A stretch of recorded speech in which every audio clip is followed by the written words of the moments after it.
You feel it as a low hum beneath the surface of your days. A pervasive stress, a dull ache of obligation that drains your mental energy and clouds your focus. It's the hesitation before answering a specific phone call. It's the preemptive exhaustion you feel before a planned meeting. It's the long, looping rumination that follows a simple conversation, picking apart words and intentions, leaving you depleted and anxious. This isn't just an inconvenience or a bad mood. It's the insidious, chronic burden of maintaining connections that actively diminish your well-being. Your nervous system, a finely tuned instrument designed for survival, has learned to recognize these interactions as threats. Your amygdala, the brain's vigilant alarm system, flags these individuals, and in their presence, or even at the thought of them, it triggers a cascade of stress hormones. Cortisol and adrenaline flood your system, preparing you for a conflict that never quite arrives, leaving you in a sustained state of low-grade fight or flight. This is a condition neuroscientists call high allostatic load, the cumulative wear and tear on your body from prolonged activation of the stress response. It erodes your capacity for joy, blunts your creativity, and makes deep, restorative sleep feel like a distant memory. You are, in essence, slowly being poisoned by a connection you feel obligated to maintain. The great Stoic philosopher and statesman Seneca, a man who navigated the treacherous political currents of Emperor Nero's court, understood this dynamic with profound clarity. He knew that the people we allow into our lives are not neutral parties. They are either architects of our growth or agents of our decay. For this predicament, he proposed a radical yet deeply compassionate solution, the surgical cut. This metaphor is precise and powerful. A surgeon who removes a diseased limb does not act out of malice or cruelty towards that limb. They act with precision, with foresight, and with a deep commitment to the health of the whole body. The decision is difficult, but it is necessary for survival. Seneca urges us to view our own tranquility, our inner peace, with the same life or death seriousness. Associate with those who will make a better man of you, he advised. Welcome those whom you yourself can improve. The process is mutual, for men learn while they teach. When a relationship ceases to be mutual, when it becomes a one-way drain of your energy, your patience, and your virtue, it has become a source of disease. To preserve the health of your mind, your inner citadel, you must be willing to perform the necessary excision. This is not about malice. It is about the prudent detachment required to protect your capacity to function, to love, and to contribute to the world in a meaningful way. Modern cognitive behavioral therapy provides the framework to understand why this logical action feels so emotionally difficult. Our minds are often caught in cognitive distortions, flawed patterns of thinking that generate immense guilt and anxiety.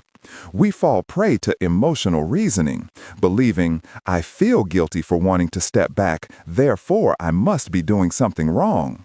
We are ensnared by an overdeveloped sense of responsibility, thinking, their emotional state is my burden to carry.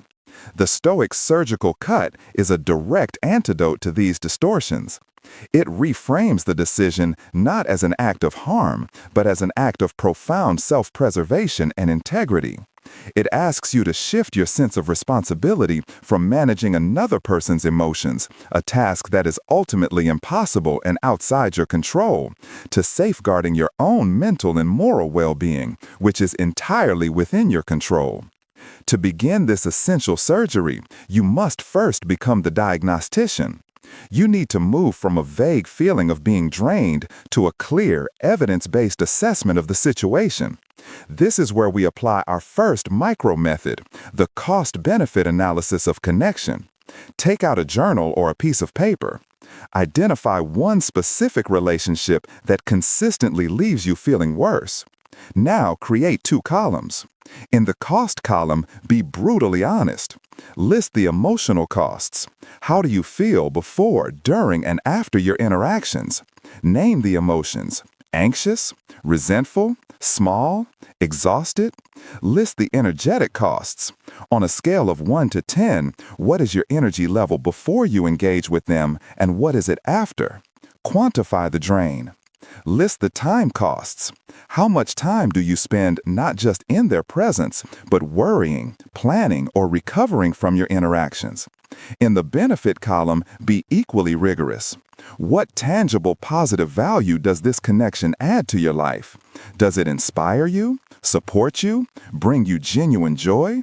Often, we maintain these connections based on a history or a sense of obligation, long after the benefits have withered away. Once your analysis is complete and the data is clear, the next step is to prepare for the procedure. This is our second micro method, boundary scripting. This is not about planning a confrontation. It's about clarifying your own intention and finding the words to express it calmly and firmly. Depending on your analysis, your script might be for a soft boundary, a way to create distance, such as, "I'm currently focusing on conserving my energy, so I won't be able to make it, but I wish you the best." Or it may be for a hard boundary, a cleaner cut. "I've realized that this dynamic is no longer healthy for me, and for my own well-being, I need to step back. I wish you peace."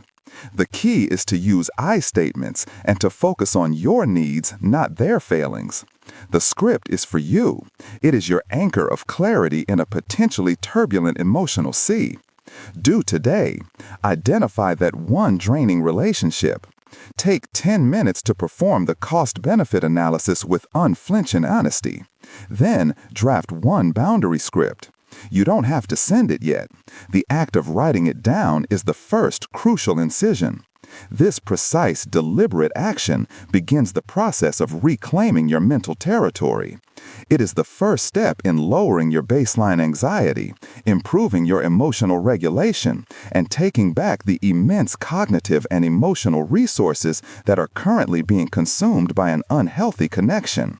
You are not just ending something, you are beginning the restoration of your own peace. From that first deliberate action of analysis and scripting, we encounter the next and perhaps greatest internal obstacle, the powerful wave of guilt. Why does doing something so logical for our well-being feel so wrong? From that first deliberate action of analysis and scripting, we encounter the next and perhaps greatest internal obstacle, the powerful wave of guilt. Why does doing something so logical for our well-being feel so wrong? The moment you decide to prioritize your own peace, this intensely visceral emotion can rise up and threaten to sabotage your resolve. It manifests physically, a tightening in your chest, a knot in your stomach, a heat that rises to your face. Mentally, it is a storm of second-guessing and self-recrimination. Your mind, which was so clear just moments before, is suddenly flooded with a torrent of what-ifs and shoulds. What if they can't cope without me? Maybe I'm being too sensitive. A good person would just endure it. This internal narrative paints you as the villain, selfish, cold, and cruel. This experience is so powerful because guilt is one of our most primitive and deeply ingrained social emotions. From an evolutionary perspective, guilt is a feature, not a bug. It evolved as a psychological mechanism to ensure social cohesion. In our tribal past, being ostracized from the group was a death sentence. Guilt served as an internal alarm, signaling that we might have violated a social norm and risked expulsion. It prompted us to repair social bonds to ensure our survival. The problem is that in our modern world, this ancient wiring can be hijacked. Your brain's empathy circuits, which allow you to feel for others, can be weaponized against you, especially in relationships with individuals who are masters of emotional manipulation. They learn, consciously or unconsciously, that triggering your guilt is the most effective way to control your behavior and ensure their own needs are met, often at your expense. This is where the crucial distinction from CBT comes in. We must learn to separate helpful guilt from unhelpful guilt. Helpful versus unhelpful guilt is a genuine signal from your own conscience. It arises when you have violated one of your own deeply held core values. If you value honesty and you lie to someone, the guilt you feel is helpful. It is a moral compass guiding you back to your integrity. Unhelpful guilt, however, is an external imposition. It arises not because you violated your own values, but because you failed to meet someone else's or demands. It is the feeling of being responsible for another adult's happiness, a burden no human is meant to carry. When you feel guilty for setting a boundary to protect your mental health, you are not experiencing a failure of your character. You are experiencing the phantom pain of a social contract you never consciously signed. This is where the Stoic philosopher Epictetus provides us with the ultimate shield, the dichotomy of control. This is perhaps the most practical and liberating principle in all of Stoicism. Epictetus taught that the root of all our mental suffering comes from confusing what is within our control with what is not. What is within our control? Our thoughts, our judgments, our choices, our actions, our inner world. What is not within our control? Everything else. The weather, the economy, the past, and most importantly for our topic, the thoughts, feelings, and reactions of other people. When you set a boundary, the other person's response, be it anger, sadness, understanding, or manipulation, is entirely outside your circle of control. It is a product of their own history, their own judgments, and their own emotional state. To feel guilty about their reaction is, in Stoic terms, a fundamental error of judgment. It is trying to take responsibility for another person's inner world, a task as futile as trying to command the tides. Epictetus was blunt. We are disturbed not by what happens to us, but by our thoughts about what happens. The event is you stating your need for space. The disturbance, the guilt, is your thought that their negative reaction is your fault and your responsibility to fix. To dismantle this unhelpful guilt, we must put this principle into practice. This is our next micro method, the guilt reframing exercise. When that wave of guilt washes over you, do not try to suppress it. Acknowledge it and then subject it to rigorous rational inquiry. Ask yourself 3 questions and write down the answers. 1. Am I violating one of my own core values? Be specific. Is setting this boundary an act of dishonesty, cruelty, injustice? Or is it an act of self-preservation, honesty about your own capacity, and a commitment to your own well-being? If your core values include peace, integrity, and wisdom, then protecting yourself from a draining influence is not a violation of those values, it is a commitment of them. 2. Or am I simply violating someone else's ideal of me?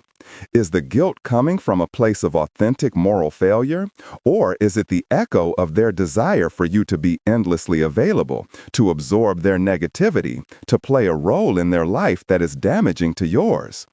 Differentiating between a personal value and an external expectation is the key that unlocks the prison of guilt.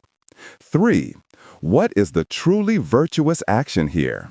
The Stoics defined virtue as living in accordance with nature, as being the best version of yourself. So, what is the more virtuous path? To allow your energy and peace to be steadily eroded, diminishing your ability to be a good parent, partner, friend, or professional? Or is it to preserve your inner resources so that you can show up fully and virtuously in the parts of your life that truly matter and align with your values? By engaging in this logical cross-examination, you are doing more than just thinking differently. You are actively retraining your brain. You are weakening the neural pathway that automatically equates another's displeasure with your wrongdoing. You are strengthening a new pathway, one that connects setting boundaries with integrity, self-respect, and virtue. The expected result is profound. Guilt transforms from a paralyzing emotion that holds you hostage into a simple piece of data. You learn to recognize its unhelpful form as nothing more than a ghost, an echo of an old survival mechanism that no longer serves you. This builds a deep and abiding emotional resilience, giving you the confidence to trust your own decisions, even when they are difficult. This reframe builds your inner shield. But how do you communicate this new boundary without creating unnecessary conflict? Now that you've fortified your internal resolve against unhelpful guilt, the next step is to translate that inner clarity into external action. The question is no longer, you should set a boundary, but this is often where the fear of confrontation paralyzes us. We imagine the worst: explosive arguments, tearful recriminations, a dramatic severing of ties that leaves a trail of emotional shrapnel.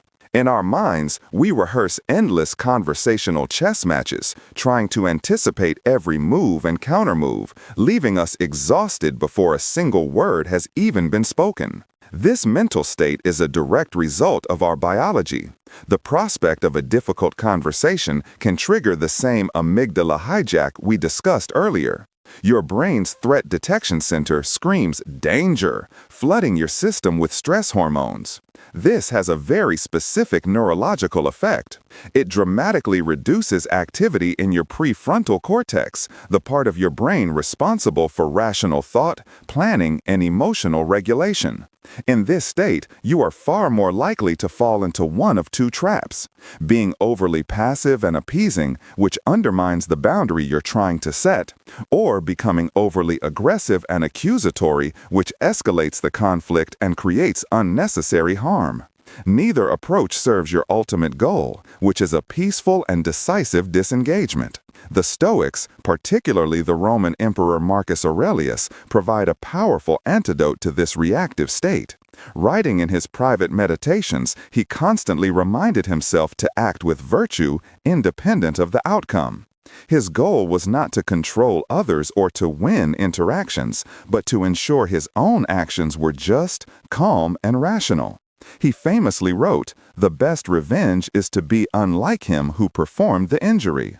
While we are not seeking revenge, the principle holds. The most powerful and effective way to handle a difficult interaction is to remain the calm, rational center, refusing to be pulled into the other person's emotional storm. Your objective in this conversation is not to convince them that you are right. It is not to make them understand your point of view. It is not to gain their approval or forgiveness. Your sole objective is to communicate your decision clearly, calmly, and with integrity. The virtue is in the delivery, not the reception. Once you have stated your truth with compassion and firmness, your work is done. Their reaction, as we established, is in their circle of control, not yours. Detaching from the outcome in this way is profoundly liberating. It frees you from the pressure of managing their emotions and allows you to focus entirely on managing your own conduct. This Stoic mindset is perfectly complemented by practical communication tools from modern therapy. The cornerstone of effective boundary setting is the use of I statements, a technique widely used in CBT and relationship counseling. An accusatory you statement, such as, "You are so negative and you drain all my energy," immediately puts the other person on the defensive. It feels like an attack, and their natural response will be to fight back, justify their behavior, or shut down. An I statement, however, is an expression of your own experience, which is undisputable. Compare the previous statement to this: "I have been feeling overwhelmed lately, and I've realized that I need to be much more protective of my energy to stay healthy." This statement is not an accusation. It is a declaration of your own reality and needs. It is much harder to argue against. It de-escalates conflict before it even begins by keeping the focus on your internal world, which you have every right to manage. With this foundation of Stoic detachment and modern communication strategy, we can now outline a precise micro-method: the Stoic boundary conversation. This is a step-by-step process for navigating this challenging interaction with grace and effectiveness. 1. Choose the proper forum. Timing and medium are critical. Do not attempt this via text message or in the middle of a heated moment. Choose a neutral time and place where you can speak calmly and without interruption. A brief in-person conversation or a phone call is usually best, as it allows for tone to be conveyed more clearly than in writing. 2. State your intention clearly and kindly. Begin the conversation by signaling its purpose gently. Something like, I wanted to talk to you about our friendship and about something I need for my own well-being.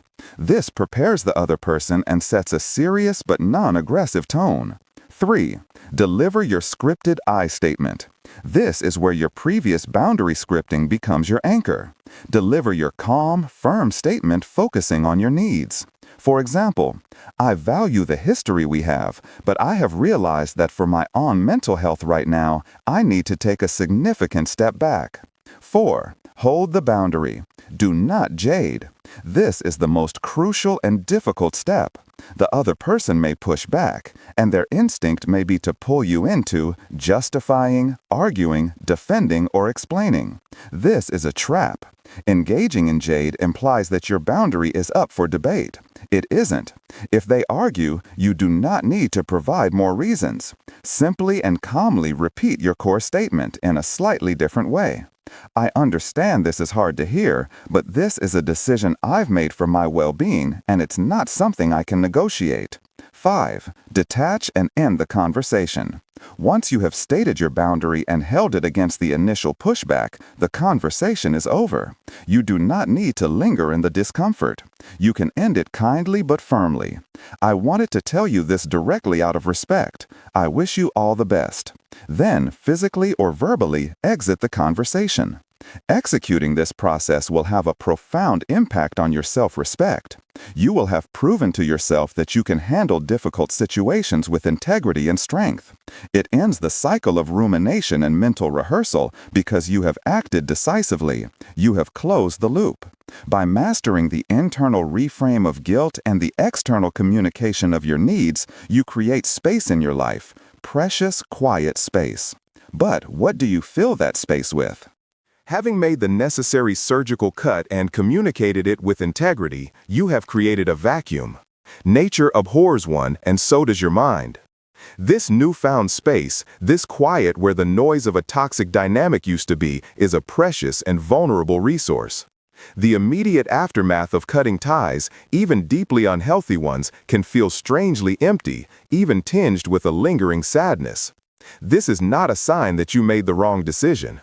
It is the signature of a deeply ingrained habit being broken. Your brain had developed well-worn neural pathways dedicated to managing that relationship. The anticipation of their calls, the mental energy spent on their dramas, the emotional regulation required to endure their presence. Now that the stimulus is gone, those neural pathways are dormant, and the brain, a creature of habit, can feel disoriented. It may even seek out a similar stimulus to fill the void, which is why people sometimes find themselves moving from one draining relationship to another. This critical period is your opportunity to engage in intentional neuroplasticity, the deliberate act of forging new, healthier neural pathways. This is where the Stoic practice shifts from the surgical to the architectural. It is time to build. Epictetus's core teaching resonates here with immense power. It's not what happens to you, but how you react that matters. The event that has happened is freedom. You have liberated emotional, mental, and temporal resources. Your reaction, your choice of how to invest those resources, will determine whether this freedom leads to lasting peace or simply becomes a fallow field waiting for new weeds. The Stoics called this architectural project the building of the inner citadel. Your mind, Marcus Aurelius wrote, is a fortress that can remain unconquered if it retreats within itself. This is not a fortress of stone and walls designed to keep the world out in fear. It is a citadel of virtue, reason, and tranquility, a self-sustaining ecosystem of inner peace that does not depend on external people or circumstances for its stability.